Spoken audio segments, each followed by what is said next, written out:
Bienvenidos a Neonatología en 5 minutos. El día de hoy veremos la tercera charla de hemorragia intraventricular. Comencemos. Entonces, el cuadro clínico puede ser variable. Puede ir desde una hemorragia prenatal, puede haber una hemorragia dentro del útero de la madre, mientras el recién nacido está dentro del útero de la madre, que es rara, pero puede producirse. Y generalmente puede desencadenar con una parálisis cerebral a futuro en el recién nacido. Una hemorragia intraventricular postnatal, generalmente en el recién nacido prematuro, que es lo más común, tiene tres presentaciones postnatales diferentes, que van a ser las siguientes. Primero, una presentación silenciosa. Este cuadro es clínicamente silencioso, no tiene síntomas. Puede ocurrir en el 25 al 50% de todos los casos de hemorragia intraventricular y se detecta mediante un examen de ultrasonido de rutina, es decir, al realizarle un examen de ultrasonido vamos a encontrar la hemorragia, pero el recién nacido no tiene ningún síntoma. Esa es la primera instancia clínica que podemos tener. La segunda, que se presente un curso saltatorio o tartamudo. Esta es la presentación más común y evoluciona durante horas o varios días. Clínicamente se caracteriza por hallazgos inespecíficos, que incluyen un nivel alterado de conciencia, hipotonía, disminución de los movimientos espontáneos y provocados, cambios sutiles en la posición y movimiento de los ojos. En ocasiones, incluso hay alteraciones de la función respiratoria, dificultad para progresar en la ventilación o incluso retrocesos en la progresión de la ventilación. Son signos o síntomas no tan inespecíficos, pero que en recién nacido pueden hacernos sospechar una hemorragia intraventricular. Y el tercer cuadro clínico y el más catastrófico es el deterioro catastrófico. Es la presentación menos común y evoluciona de minutos a horas. Los signos incluyen estupor, coma, respiraciones irregulares, hipoventilación o apnea, postura de descerebración, convulsiones generalizadas, convulsiones tónicas, debilidad flácida, anomalías de los nervios craneales, incluidas las pupilas fijas y la luz. Otras características incluyen fontanela anterior abultada, hipotensión, bradicardia, caída del hematocrito, acidosis metabólica y secreción inadecuada de hormona antidiurética. Entonces tenemos tres cuadros que se pueden producir en el recién nacido prematuro. Ahora, el cuadro clínico debemos tener en cuenta ciertos factores. Uno es el momento de presentación. El momento de presentación prácticamente todos los recién nacidos que presentan una hemorragia intraventricular ocurre dentro de los primeros días después del nacimiento y la mayoría dentro del primer día. Así que será el punto en el que más debemos vigilar a los recién nacidos pretérmino. Es importante que en un 20-40% de los casos se produce una mayor progresión durante los 3 a 5 días. O sea, los picos donde podemos verlos en los prematuros es en el primer día o entre el 3 y quinto día. Otro punto importante en el cuadro clínico es que pueden haber lesiones coexistentes.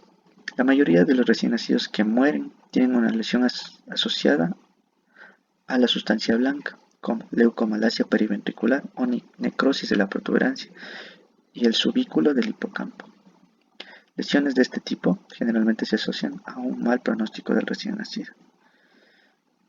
También suelen coexistir hemorragias en el cerebelo. La ecografía a través de la ventana mastoide, la fontanela posterolateral, se requerirá para diagnosticar lesiones cerebelosas. Y estas son visibles generalmente cuando tienen un tamaño más de 4 milímetros. Ahora, y otro es la forma de presentación. La hemorragia intraventricular, por lo general, o inicio súbito, entre el primer día a las 24 horas del nacimiento, teniendo otro pico entre el tercero y el quinto día. Puede aparecer en un prematuro, con una evolución clínica postparto normal, y lógicamente debe esperarse su aparición en los que tienen cuadros respiratorios asociados, en los hijos de recién nacidos de madres muy jóvenes, en aquellos que tienen peso muy bajo, sobre todo aquellos menos de 1500 y menos de 1000 más, y cuando el periodo gestacional es más corto, sobre todo aquellos que tienen menos de 32 semanas. El cuadro habitual es la aparición de convulsiones, paro cardíaco, apnea prolongada, toma del sensorio, fontanela bombada, caída del hematocrito, pero hay pacientes que pueden tener poco o ninguna sintomatología. Por esto es importante descartar una hemorragia intraventricular ante la presencia o ante la caída más bien del hematocrito, sin que tengamos una explicación aparente. Y es importante que, coloquialmente, nos han dicho que una fontanela abombada es sinónimo de que puede haber una hemorragia intraventricular. Pero es importante saber que una fontanela normotensa no excluye la presencia de una hemorragia intraventricular, que es un signo que nos puede decir mucho, pero también nos puede confundir mucho. En cuanto al diagnóstico, el diagnóstico se lo va a realizar básicamente por una ecografía craneal o una ecografía transfontanelar que se conoce. La ecografía craneal tenemos que se utiliza comúnmente para diagnosticar la hemorragia intraventricular. Es la modalidad de imagen preferida debido a su alta sensibilidad para detectar esta patología, debido al fácil transporte del equipo hacia la cabecera del recién nacido y a la falta de radiación ionizante. Esas son las ventajas que tiene la ecografía para el diagnóstico de hemorragia intraventricular. Las proyecciones ecográficas coronales y parasagitales generalmente se obtienen de forma rutinaria. Estas son útiles para identificar sangre en la matriz germinal, identificar sangre en los ventrículos o en el parénquima, o cualquier anomalía que pueda hacernos sospechar una hemorragia intraventricular. La ecografía puede clasificar la gravedad de la hemorragia intraventricular según su ubicación y su extensión, que ya veremos más adelante. Sin embargo, la ecografía craneal es menos sensible que la resonancia, sobre todo para identificar lesiones sutiles. Pero tenemos la desventaja de que la resonancia no podemos hacerlo al pie de la cama del paciente, al pie de la cuna del paciente, al pie de la cuna de calor radiante,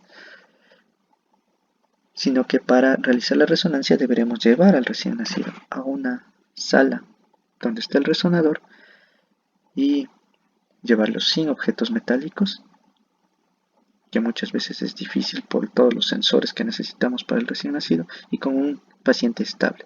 Y pacientes en los que sospechamos una hemorragia intraventricular, sobre todo grado 3 o 4, generalmente son pacientes que no están estables y no están en condiciones de transportarlos hacia un resonador. Entonces, es importante, ya que teníamos que entre un 25 y 50% de los casos de hemorragias intraventriculares no dan síntomas, realizar una detección de rutina con el ultrasonido. Porque, como dijimos, casi la mitad de los casos de hemorragia intraventricular son clínicamente silenciosos. ¿Cómo hacemos esta detección?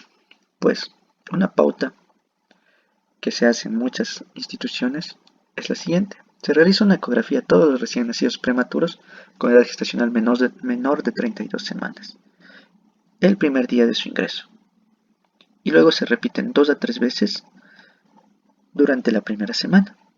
Luego de esto, si no encontramos hemorragias, una vez a la semana hasta el alta, y durante la primera visita en el seguimiento. Estas recomendaciones son de UpToDate 2020. Esta estrategia permite la detección precoz y, si es necesario, la intervención precoz de las complicaciones, incluida la dilatación periventricular poshemorrágica, la hidrocefalia y el diagnóstico óptimo de la lesión de sustancia blanca.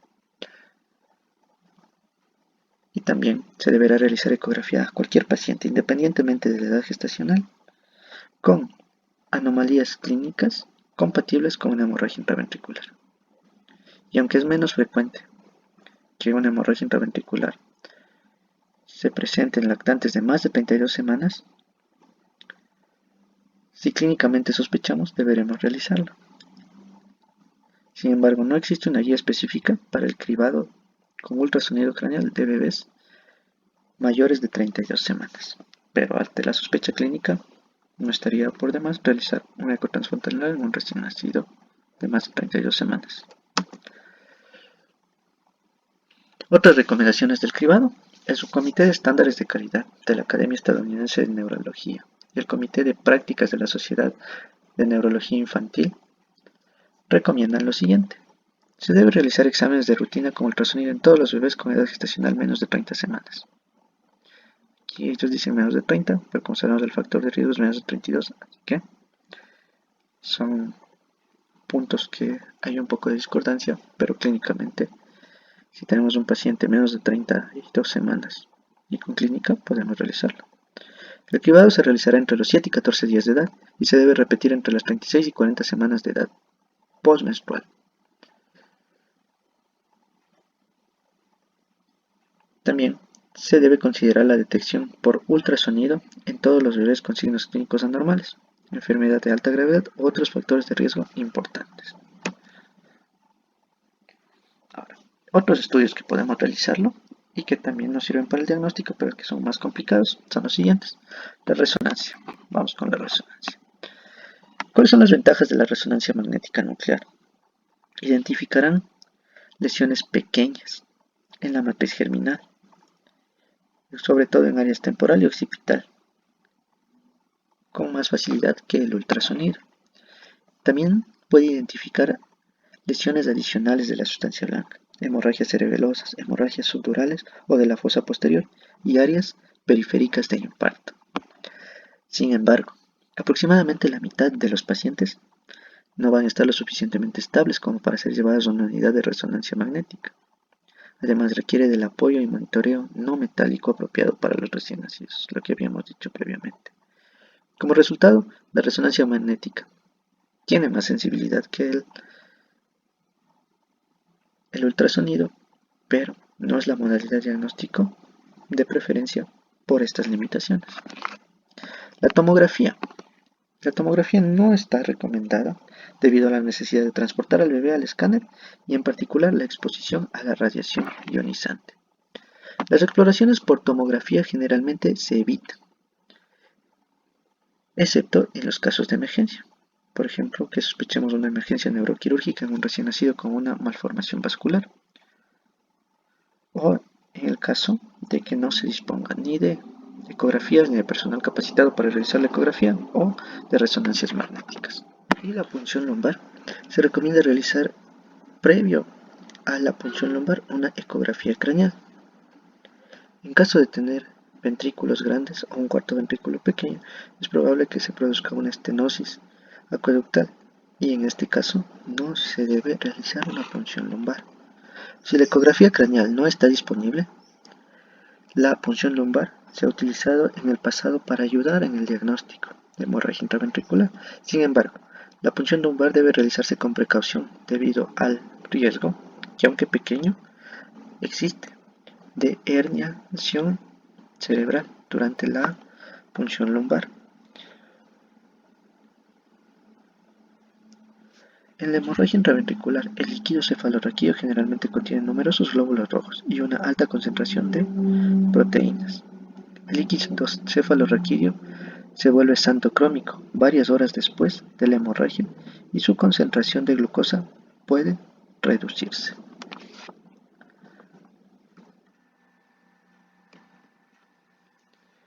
Eso es todo en esta tercera charla. En la siguiente charla veremos severidad y clasificación. Síguenos en Neonatología en 5 minutos.